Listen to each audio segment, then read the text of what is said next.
தமிழ் புத்தாண்டு பொதுவாக என்ன மாற்றத்தை ஏற்படுத்த போகுது? 2026 தமிழ் புத்தாண்டு பராபர ஆண்டுன்னு சொல்லக்கூடிய அந்த பேரே பாருங்க, ரொம்ப பரபரப்பாக இருக்கக்கூடிய ஆண்டு. பராபர ஆண்டு கண்டிப்பாக கொஞ்சம் பரபரப்பாக இருக்கக்கூடிய ஆண்டாக தான் இருக்கும் நமக்கு இந்த ஆண்டு. அதே மாதிரி 12 வருடத்துக்கு ஒரு முறை வரக்கூடிய குரு பகவான் அவருடைய உச்ச வீடான கடகத்துக்கே வராரு. ரொம்பவே நல்லா இருக்கும். 12 ராசிக்குமே நல்லா இருக்கும். ஏதோ ஒரு ரீதியான குருவோட அருள், கடவுளோட அருள் அப்படின்ற மாதிரி ஒரு பார்வைப்பட்டு எவ்வளோ பேர் இக்கட்டான சூழல் இருந்தாலும் ஏதோ ஒரு கொடி ரீதியான வழிபாதை கிடைச்சிடும். இந்த ஆண்டு அடுத்து வரக்கூடிய 3-4 ஆண்டு உங்களை அசைக்க முடியாத அளவுக்கு ஒரு பேஸ்மெண்ட் செட்டில் ஆகிடலாம். ஸோ பயன்படுத்திக்கணும்.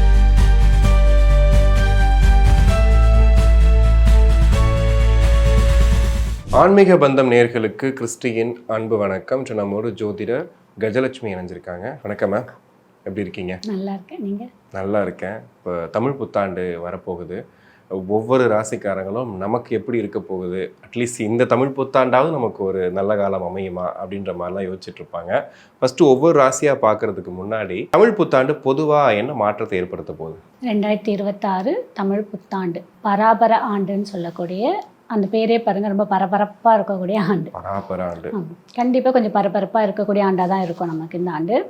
நிறைய விஷயங்கள் நல்லது நடக்கும், சில ஒரு மாதிரி இடையூறான விஷயங்களும் நடக்கும். நம் மனதை ஒரு மாதிரி கஷ்டப்படுத்தக்கூடிய தன்மையாக நிறைய விஷயங்கள் நடக்கிறதுக்கான வாய்ப்புகள் அதிகமாகவே இருக்குது இந்த ஆண்டு.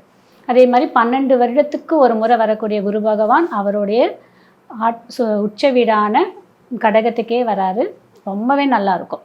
12 ராசிக்குமே நல்லா இருக்கும். ஏதோ ஒரு ரீதியான குருவோட அருள், கடவுளோட அருள் அப்படின்ற மாதிரி ஒரு பார்வைப்பட்டு எவ்வளோ பேர் இக்கட்டான சூழல் இருந்தாலும் ஏதோ ஒரு கொடி, இப்போ நம்ம எப்படி கப்பலில் போயிட்டே இருக்கும்போது ஒரு கலங்கர விளக்கம் தெரியுது, அந்த மாதிரி ஏதோ ஒரு ரீதியான வழிபாதை கிடச்சிடும்.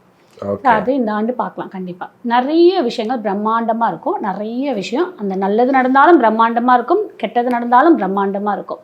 ஏன் அப்படின்னா ராகு கும்ப வீட்டில் இருக்கார், சதய நட்சத்திரத்தில் இருக்கார். இந்த ஆண்டு என்ன ஸ்பெஷல் அப்படின்னு பார்த்தீங்கன்னா 4 கிரகங்கள் முக்கியமான கிரகங்கள் அவங்களுடைய சொந்த நட்சத்திரத்திலேயே இருக்காங்க. ஸோ அது நமக்கு ரொம்ப விசேஷமான பலன்களை கொடுக்கும். குரு பார்த்தீங்கன்னா புனர்பூசம் அவருடைய சொந்த நட்சத்திரத்தில் இருக்க போகிறாரு.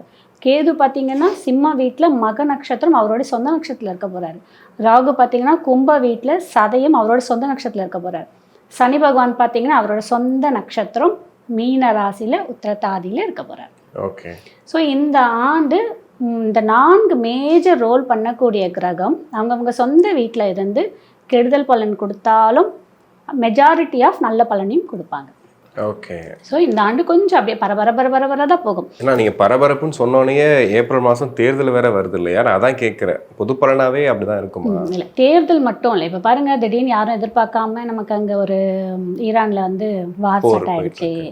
கோல்டு ரேட் யாரும் எதிர்பார்க்க முடியாத அளவுக்கு ஒரு உச்சத்தை போய் தொட்டுடுச்சு. இப்போ திரும்ப கடந்த இப்போ ஒரு 3 நாட்களாக பார்த்தீங்கன்னா குறைஞ்சிட்டு இருக்கு. பட் அதெல்லாம் டெம்பரவரி தான், பர்மனெண்ட் கிடையாது. அதே மாதிரி நிறைய இடத்துல பார்த்திங்கன்னா நிறைய விஷயம்லாம் காதுக்கு ரொம்ப இனிமையாகவும் இருக்குது, கஷ்டமாகவும் இருக்கக்கூடிய நிறைய விஷயங்கள் நமக்கு நடந்துகிட்ருக்கு.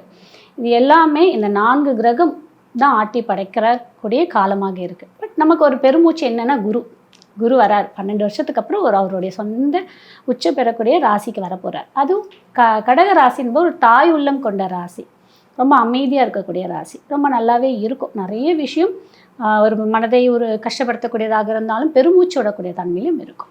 நல்லாயிருக்கும் கடகராசிக்கு. அப்போது இப்போ என்ன சொல்லுவாங்கன்னா, ஏதாவது ஒரு பர்டிகுலர் 2-3 ராசி சொல்லுவாங்க. இப்போ கடகராசி நீங்கள் சொன்னீங்க, அவங்களுக்கு பெரிய ஜாக்பாட் இருக்கும், பெரிய வெற்றி கிடைக்கும்னு சொல்லுவாங்க. இல்லை சில பேர் வச்சு செய்ய போகுது அப்படின்ற மாதிரிலாம் சொல்லுவாங்க. அந்த மாதிரி பர்டிகுலராக ஏதாவது ராசிகள் இருக்கா இப்போதைக்கு? இப்போ நீங்கள் கேட்டீங்க கடகராசிக்கு அங்கே வரப்போகிறாரு, அப்போ அவருக்கு ஜாக்பாட் அடிக்குமானா? கிடையாது. ஏன்னா குருவை பொறுத்தவரும் இருக்க இடத்த விட பார்வைக்கு தான் பலன் ஜாஸ்தி. இருக்க இடத்துல ஒன்றும் பண்ண மாட்டார், அவர் பாட்டு கம்மன்னு இருப்பார். கெட்டதும் பண்ண மாட்டார், நல்லதும் பண்ண மாட்டார், டம்மியாக அப்படியே உட்காந்துருவார். மற்றபடி அவர் பார்க்கும் பார்வை எந்தெந்த தூரத்துக்கு பார்வை இருக்கோ அதுதான் நமக்கு பலனை அதிகமாக கொடுக்கும். அப்படி ஜாக்பாட் அடிக்கக்கூடிய ராசி அப்படின்னு பார்த்தீங்கன்னா 2 ராசி ரொம்ப சூப்பராக இருக்கும். யாருன்னு பார்த்தீங்கன்னா கன்னி அண்ட் மகரம். எதிர்பார்க்க முடியாத நிறைய நல்ல விஷயங்கள், அதாவது இந்த கன்னியை பொறுத்தவரைக்கும் நிறைய விஷயங்கள் காணல் நீராவே நிறைய இருந்திருக்கும். தடை தாமதம், சில நிறைய முயற்சி போட்டிருப்பாங்க, அது எல்லாமே ஒரு வித தடை தாமதத்திலே இருந்திருக்கும். அது எல்லாமே இப்போ இந்த ஆண்டு அவங்க எதிர்பார்க்க முடியாத அளவுக்கு ஒரு விஸ்வரூப வெற்றியை கொடுக்கக்கூடிய ஆண்டாக இருக்கும் கன்னியன் மகம். It's very good period. தயவு செய்து அவங்கவங்க இந்த கன்னிராசி மகர ராசியில் இருக்கிறவங்க அவங்களுடைய ஃபேமிலி ஜோதிடரோ இல்லை நல்ல ஜோதிடர்கிட்ட உங்களுடைய ஜாதகத்தை காமிச்சு எப்படி இருக்குது, எந்த காலத்தை எப்படி நம்ம பயன்படுத்திக்கலாம்னு பார்த்துட்டிங்கன்னா இந்த ஆண்டு அடுத்து வரக்கூடிய 3-4 ஆண்டு உங்களை அசைக்க முடியாத அளவுக்கு ஒரு பேஸ்மெண்ட் செட்டில் ஆகிடலாம். ஸோ பயன்படுத்திக்கங்க. ஓகே. அடுத்து வரக்கூடிய ஒரு 4 ராசி ஓரளவுக்கு கொஞ்சம் மூச்சு விடலாம் அப்படின்னு பார்த்தீங்கன்னா விருச்சிக ராசி. விருச்சிக ராசியும் மூச்சு விடக்கூடிய தன்மையில் இருக்கு. ஏன்னா குருவோட 5ஆம் பார்வை படப்போகுது. அது எல்லாம் பார்த்தீங்கன்னா ஜூனுக்கு அப்புறம், ஜூனுக்கு முன்னாடி கிடையாது. ஏன்னா நமக்கு வந்து வருடப்பிறப்பு ஏப்ரலில் இருக்குது. பட் 2 மாதம் நம்ம கொஞ்சம் பல்ல கடிச்சு ஆக்கு பிடிச்சிட்டு தான் இருக்கணும். ஆனால் மே எண்ட்லேயே நமக்கு ஒரு வித ப்ரீத் பண்ணக்கூடிய தன்மை வந்துடும். அதில் விருச்சகம் நல்லா இருக்குது. விருச்சகத்துக்கு ஓரளவுக்கு சொல்கிற அளவுக்கு இருக்குது. ஆமாம், விருச்சகத்தை பொறுத்த வரைக்கும் யூஸ் பண்ணிக்கலாம். ஏன்னா கடந்த அவங்கெல்லாம் 7.5 சனி முடிஞ்சு கூட படாத கஷ்டப்பட்டிருக்காங்க நிறைய பேர். என்னடா வாழ்க்கை நமக்கு இதெல்லாம் வந்து எப்படா பார்க்க முடியாத விஷயம் எல்லாம் பார்த்துருப்பாங்க. அது எல்லாமே இப்போ ப்ரீத் பண்ணக்கூடிய ஒரு நிலைமையில் இருக்குது. அடுத்தது கடகத்துக்கும் நல்லா இருக்குது. கடகத்தும் பயன்படுத்திக்கலாம். கடகத்தில் ஜென்மத்தில் குரு இருந்தாலும் அவர் யூஸ் பண்ண மீன்ஸ் எப்பயுமே குரு மற்ற வீட்டுக்கு ஜென்மத்தில் இருந்தால் எதுவும் பண்ண மாட்டார். அவரோட உச்ச வீடாச்சே கண்டிப்பாக முன்ன பின்ன போயிட்டு வருவார். முன்னாடி போவார், பின்னாடி வருவார். அப்போ ஏதாவது ஒரு ரீதியான ஒரு சில காலகட்டம்லாம் கொஞ்சம் நல்லது கொடுக்கக்கூடிய தன்மையாகவும் இருக்குது. அடுத்தது மீனத்துக்கு, கும்பத்துக்கும் மீனத்துக்கும் ஓரளவுக்கு நல்லது சொல்லக்கூடிய தன்மையில் இருக்குது. மீனம் பார்த்திங்கன்னா கடந்த ஆண்டு 2 ஆண்டு படக்கூடாத கஷ்டம் அனைத்துமே பட்டது மீனராசி. இப்போ மூச்சு விடக்கூடிய தன்மையில் இருக்கும். அதே மாதிரி பார்த்திங்கன்னா பொருளாதாரம் அவங்களுக்கு ஓரளவுக்கு மேன்மையாக இருக்கும். யாரெல்லாம் மீனராசியில் வேலை இல்லைன்னு சொன்னவங்களுக்கு கண்டிப்பாக வேலை கிடைக்கும். தொழில் அமையலைன்னு சொன்னவங்களுக்கு தொழில் அமையும். ஹெல்த் பிரச்சனை இருக்கும். நிறைய மீனராசிக்காரங்களுக்கு ஹெல்த்து தான் கை வச்சுருக்கும். அந்த ஹெல்த்தெல்லாம் கண்டிப்பாக ஒன்று கிளியர் ஆகிடும். எப்படி வந்தது தெரியாமல் போனது தெரியாமல் போயிடும். அப்படி இல்லை அப்படின்னா ஒரு நல்ல டாக்டர் கிடச்சி அந்த மாதிரி காரணம்லாம் இருக்கும். இதெல்லாம் வந்து மீனத்துக்கு. அடுத்தது கும்பராசிக்கும் ஓரளவுக்கு சொல்லக்கூடிய தன்மையில் தான் இருக்குது. அதாவது பாதசாணி இருக்குது, அது ஒரு மைண்டில் வச்சுக்கணும் நம்ம. பட் பொருளாதாரம் நீங்கள் வந்து எதெல்லாம் முன்னாடி கேட்டு கிடைக்கல, கடனெல்லாம் பார்த்திங்கன்னா ஒரு மூச்சு விடக்கூட முடியாத அளவுக்கு ஒரு ஹைக்கில் இருந்திருக்கும். அந்த கடன்லாம் தீரக்கூடிய தன்மையில் இருக்கும். ரிஷபத்துக்கும் ஓகே. இது இல்லாமல் வச்சு செய்யப்படக்கூடிய ராசிகள் ஏதாவது இருக்கா? மீதற்கு எல்லாமே வச்சு செய்யப்படக்கூடிய ராசிகள் தானா? இல்லை, வச்சு எல்லாம் செய்யாது. ஏன்னா குரு வந்து இந்த ஒரு வருடம் நல்லாவே தான் இருக்கும். காரணம் அவர் 12 வருஷத்துக்கு எல்லா ராசிக்குமே நல்லா தான் இருக்கும். எங்கள் அப்பன் முருகனோட அருள், அவருடைய அருளால் இந்த 12 ராசிக்குமே நல்லாவே இருக்கும். அவர் இந்த ஆண்டு வந்து ஒரு வித பார்வை எல்லா ராசிக்கும் இருக்கக்கூடிய தன்மையில் தான் இருக்கும். கண்டிப்பாக யாரும் பயப்பட வேண்டாம். கொஞ்சம் ஓரளவுக்கு வந்து ப்ரிகாஷனாக எதுக்கோ இருந்துக்கணும் அப்படின்றதுக்காக தான் இந்த பரிகாரம் இதெல்லாம் சொல்கிறது. ஓகே, நல்லா இருக்கணும். ஆமாம், கண்டிப்பாக நல்லா இருக்கும். யார் எந்த ஒரு விஷயத்தை நம்பி செய்யும் போது கண்டிப்பாக நல்லதே நடக்கும். இந்த கோவில் பரிகாரம் இதெல்லாம் வந்து நம்மளை எனர்ஜி பண்ணுறதுக்கும் பூஸ்டாக பண்ணிக்கிறதுக்கு தான். இப்போது நமக்கு ஒரு நோய் எதிர்ப்பு சக்தி இருந்துச்சுன்னா எந்த நோய் வந்தாலும் நம்மளை தாக்குமா? அந்த மாதிரி தான் கோவிலும் பரிகாரமும் விரதமும். அதனால் எப்பயுமே என்ன சொல்லலாம், விரதம் இருங்க, கோவிலுக்கு போங்க, பரிகாரம் பண்ணுங்க. பரிகாரம்னா செலவு பண்ணாதீங்க. 2 நெய் தீபமாவது ஏற்றி உங்களுடைய கால் இருக்குல்ல அதை வச்சு முடிஞ்ச அளவுக்கு ஒரு 100 சொத்தோ 108 சொத்தோ இல்லை 21 சொத்தோ சுற்றி வாங்க. என்ன பண்ண போகிறாரு? கடவுள் நம்ம மேலே பார்வைப்பட போகிறார். எப்பவுமே வந்து ஜோதிடர்கள்ட்ட கேட்குற விஷயம் வந்து சென்ற ஆண்டு கேட்கும்போது நிறைய விஷயங்கள் சொன்னாங்க. இந்த ஆண்டு இதெல்லாம் நடக்கும், இதெல்லாம் கொஞ்சம் கவனமாக இருங்க அப்படின்னு சொல்லியிருந்தாங்க. அந்த மாதிரி இப்போ 2026 தமிழ் புத்தாண்டுக்கு அப்புறமா இப்போ வந்து கிட்டத்தட்ட ஒரு அரை வருடம் கடந்த ஒரு ஃபீல் தான் இருக்குது. மீதி இருக்கக்கூடிய இந்த வருடத்தில் என்னென்ன விஷயங்கள் ரொம்ப கவனமாக இருக்கணும்? மீதி இருக்கக்கூடிய காலம்னா இந்த ஜூலை 12 மேக்ஸிமம் ஜூலை மாதமே எடுத்துக்கோங்க. ஜூலை மாதத்துலேருந்து செப்டம்பர் எண்டு வரைக்குமே கொஞ்சம் கவனம் தேவை. பொதுவாக கூடக்கூடிய இடம், ஜன நடமாட்டம் நிறைய இருக்க இடத்துல ரொம்ப கவனம் வேணும். நமக்கு நிறைய ஏன்னா இப்போ ராகு பார்த்திங்கன்னா சதயத்தில் இருக்கார். ராகு சாதாரணமாக இருக்க இடத்த விட சதயம் ராகு நமக்கு ஒரு பிரம்மாண்டத்தை கொடுக்கக்கூடியது.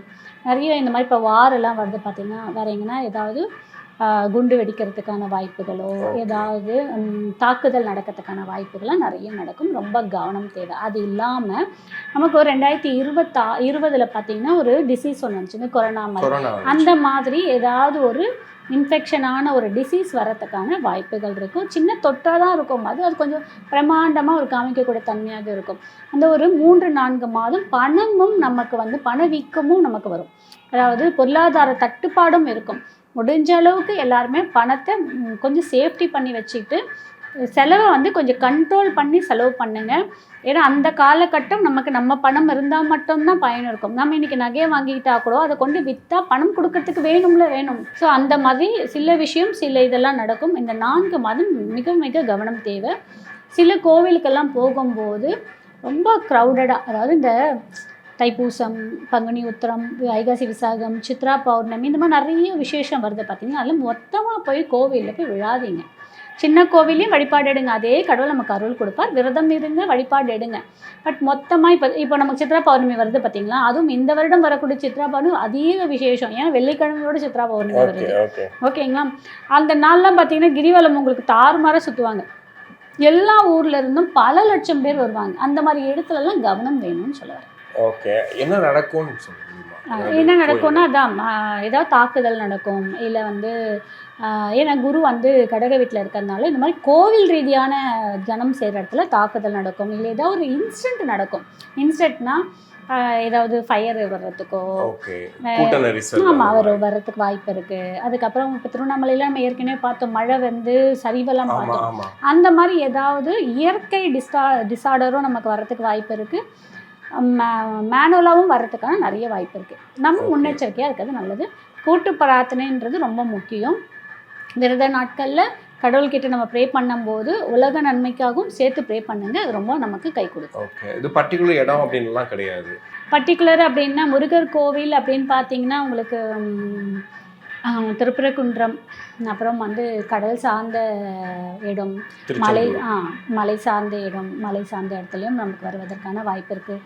திருவண்ணாமலை, திருப்பதி, அந்த மாதிரி மலை சார்ந்த இடத்துக்கும் வருவதற்கான வாய்ப்பு இருக்குது. அதே மாதிரி பார்த்திங்கன்னா ராகு கன்ஜெக்ஷனில் இருக்கிறதுனால ராகுன்னும் போது நமக்கு வேற்று ஊர் அந்த ராகுனாலே அந்த முஸ்லீம்ஸ் கண்ட்ரிஸ் சொல்லக்கூடிய இடம். அதுக்கேற்ற மாதிரி நமக்கு அங்கே பாருங்கள் வார் நடந்துட்டுருக்கு.